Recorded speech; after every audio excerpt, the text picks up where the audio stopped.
friends, welcome to my YouTube channel Manoj Networking, and in my channel I will be mainly discussing about the network related concepts and the technologies. And as part of our learning series, today we will learn what is a VLAN and what is a broadcast domain. So if you like the content of my channel, please do like and give a subscribe. So without wasting much time, let's jump on to the today's session. So what is a VLAN and what is a broadcast domain, that we are gonna look into it. So here basically VLAN stands for virtual LAN, and this will be available in the switches. I mean, this is one of the technology that we can do it in the switches. So and it will divide one single broadcast domain into multiple broadcast domains. So this is very important. So before learning what is a VLAN or virtual LAN, let's go and see what is a broadcast domain. So to give an explanation for that one, I'll be just using the Cisco packet tracer, and I'll be showing with some small lab so that you can understand what is really a broadcast domain. So for this demonstration, we'll be needing one switch with 4 PCs.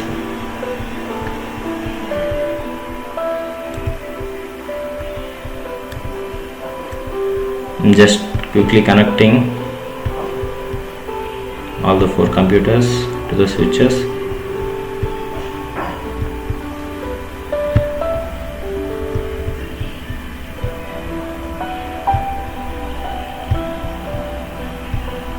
So what we also can do is we can give the IP addressing, just the basic IP addressing with 192.168.1.1 here, and here maybe we can use 192.168.1.2.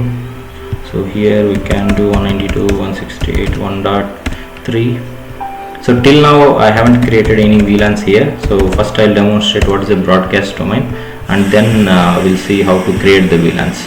So just assign the IPs, go to desktop, and 192.168.1.1 with /24 subnet mask. And for this lab demonstration, I don't want any default gateway. So here it will be 192.168.1.2.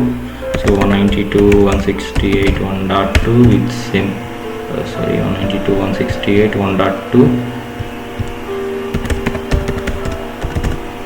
with /24 subnet mask, and this is my 1.4 192.168.1.4 with 255.255, and the final one with 1.3. so 192.168.1.3 with same /24 subnet mask.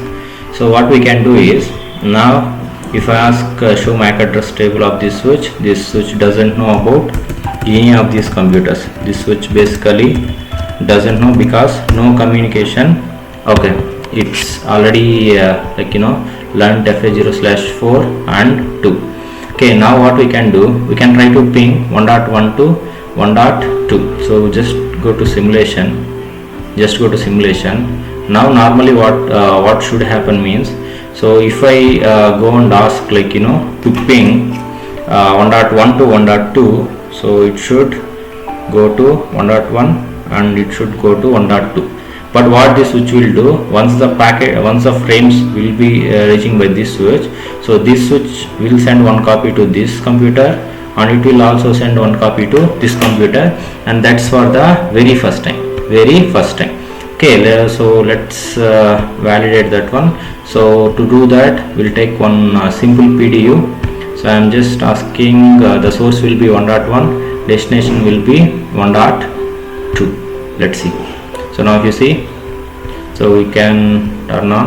So if you see, the frame is being reached to the switch,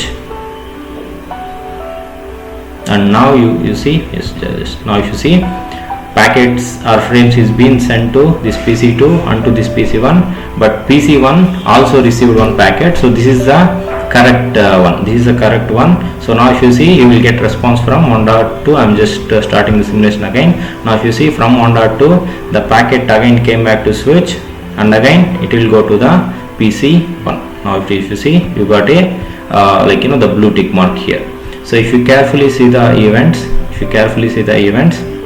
yes, this is very important. Now you see fast Ethernet 0 receives the frames, and you see, so this is how the switch will look into. So whenever it doesn't know the destination MAC address, so for the very first time, for the initial communications, the switch will use this as a broadcast domain. So all F's, so this is going to be a MAC address, and 48. So whenever the switch doesn't know, if you see the frame's destination MAC address matches the receiving port MAC address, the broadcast or multicast address, so the frame is an ARP and a frame is a request. So the ARP target request does not match the receiving port IP addresses. So whenever, now if you see, this is clear. So now if you see, the source is 192.168.1.1, destination is 1.2. So whenever it doesn't know the destination MAC address, so it will try to broadcast to everybody, and that's what it's been done here.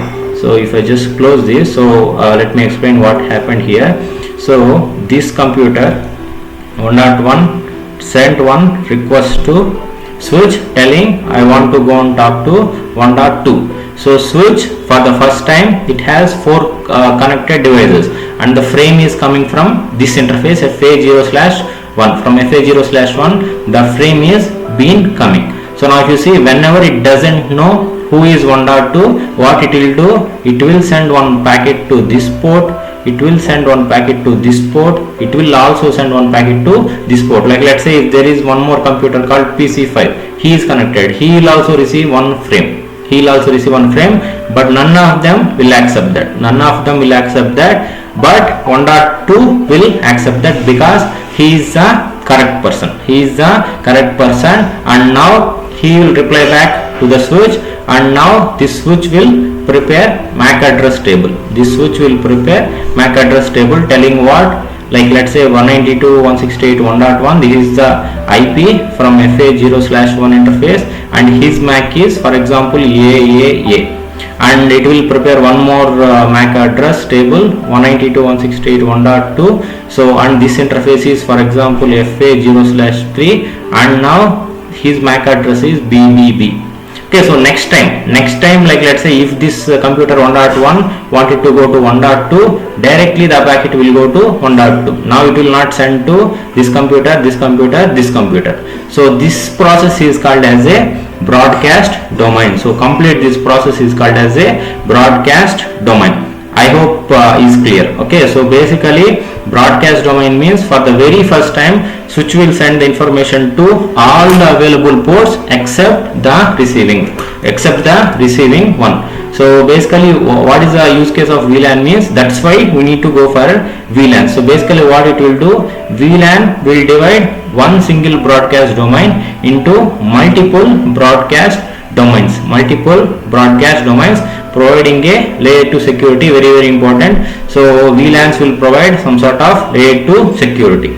So without VLANs, a broadcast sent from a host can easily reach all the network devices, enabling the CPU overhead and the memory utilizations of the network switches. So to mitigate these kind of problems, we need to go for VLANs, and we need to create n number of VLANs based on our requirements. So to do that, let's go back to our Cisco packet tracer. So let me close this. So now what we can do to do simulation, so just come back to the real-time mode, and now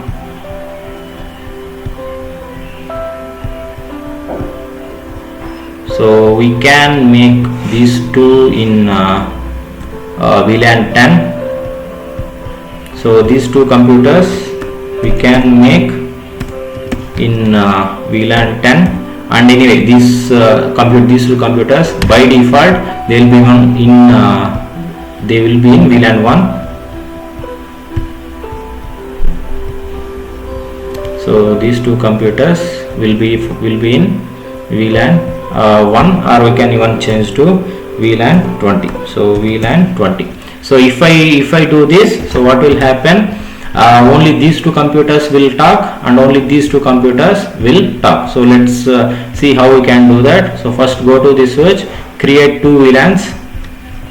So now if I ask show MAC address table, if you see it's been built the MAC address table, and this is very important, this is a dynamic MAC address table and not the static. So whenever the flows are going in the switch, automatically it will detect and it will build up the MAC address tables. So let's create the VLAN 10 and VLAN 20. The commands are so simple. VLAN 10 name is HR if you would like to provide anything, and VLAN 20 name is marketing team or anybody. And yeah, as I said, number of VLANs you can create, not a problem. I'm just creating VLAN 30, name is ABC, and we need to assign the ports. So how to assign the ports? So interface FA0/1. Please see the diagram and observe the topology so that you will understand. So FA0/1 is this port that belongs to VLAN 10. So switch port axis VLAN 10, and we have FA0/2 also, interface FA0/2, that is also from axis VLAN, that is from axis VLAN 20. So that is in axis VLAN 20, and we have interface FA0/3, so that will be part of VLAN 10. And yes, and finally the fourth port, interface FA0/4, so and it will be part of VLAN 20. Now if you see, since we have done some changes on the interface, so the STP is rerunning and it is ensuring that there are no loops. So I'll do if you can wait for some time, it will change to green color, or we can view this one so that it will go ahead. So to do the verification, you can go to the same switch. So we can ask do show VLAN. So here you can see 3 VLANs and ports are connected. Now the final step is the verification. So let's go to 1.1 computer. So let's go to 1.1 computer and ping to 1.2. So now 1.1 computer, go and ping to 1.2, this will successful. So 1.3 computer, go and ping to 1.4, this will also successful. But if you try to ping from 1.1 to 1.3, this will not go. If you try to ping from 1.2 to 1.4, this will not grow, or this is also will not go. So between VLAN communication, that will not possible since we have created the VLANs. So now let me quickly go on 1.1 and let me ping to 1.2. So IP config, and yes, ping 192.168 1.2. yes, very good, it's pinging. And if I try to ping 1.3, no, it will not ping because 1.3 is sitting in some other different VLAN. So switch will not be able to send the information between the VLANs. So that is all for this video. If you like the content, please like, share and subscribe. Thank you.